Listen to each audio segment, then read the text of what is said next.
Reef DVM is here, and we're coming now this fall with a video on what we like to do for making tea.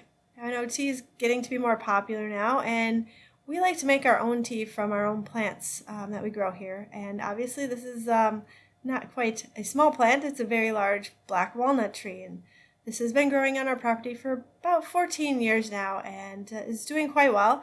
So besides getting the walnuts off of it, in the mid to late summer or fall, we like to go get some leaves and then we will dry them.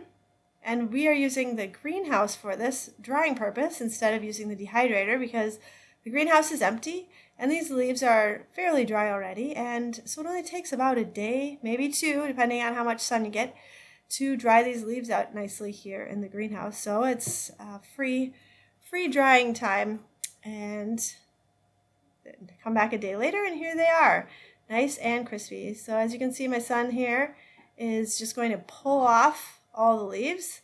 Both my sons are obviously helping with this. They like to help, with all the different chores around the farm here. And I like to let them help because they learn how to do things for themselves and they really learn to do a good job at it. There's a weed. Somehow that got in there. We don't want to eat that, so we'll pick that up later. So we're just going to get all the leaves off the sticks. It's a lot easier to carry them in a bowl into the house than on the sticks. So we like to do that. So we're just going to peel all of them off. They slide right off just because they're so nice and dried here. And like I said, it's in the greenhouse. I let the greenhouse get up to about 95 now. That there are plants in here that that might roast.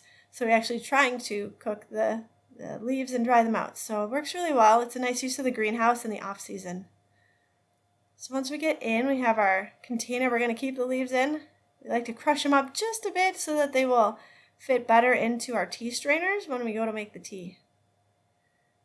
There you go. Now he's ready. He's going to put them in the container. We'd like to fill this plastic container for about a year's worth of black walnut tea. It doesn't take much, maybe about a tablespoon of the black walnut leaves to make a cup of tea, and then that's if you're just making straight black walnut tea by itself. We do have a lot of other plants that we like to make our tea with, such as fennel, or there's different mints. We have a lot of peppermint, and we also use the calendula. We use the marigolds, which are just less fancy calendulas. We will use chamomile, and we will use goldenrod. Just a lot of different things that we have growing on our farm here. So now that we've got all of our black walnut leaves for the year dried and put into our container, we're going to have a nice batch to make tea with this year. Now here's his older sister making the tea since he's not allowed to use the stove yet. So she's going to just take our tea strainer after getting the water boiling and fill it up. And you fill it about 2/3, 3/4 full, depends on how strong you want the tea. And you might think black walnut tea does sound a little strange, maybe going to be a little bitter, but it's actually quite refreshing, earthy tea. And, if you want, you can always add honey, or in this case, if you don't want to have straight black walnut, you could add some mint or something like that to, change up the flavor as you're making it. Or, again, at the end, add honey, or we have some stevia there on the counter just in case you want to add a little sweetness that way. So we're going to get the water boiling and then fill up our cup and put in our tea strainer. Pretty simple. The girls really like to do this on cold days, especially in the fall, but we do it all summer too.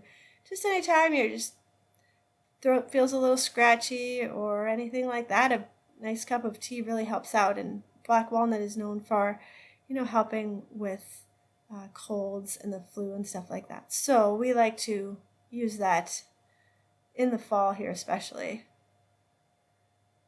Now these tea strainers they have a nice chain on them, but the chain also has a hook, so you can hook it onto the handle so that you don't lose it and have to go fishing for it in hot tea. Well, you're going to come back about 5-10 minutes later, depending on how strong you want it. And here you go, very nice golden yellow color there. Just take out the tea strainer.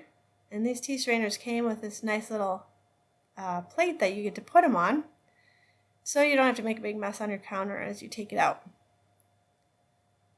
Now this daughter isn't into as much sweets, so she's not going to be adding any of the stevia today, just blowing it off to cool it down. Give it a try. We'll see if she likes it.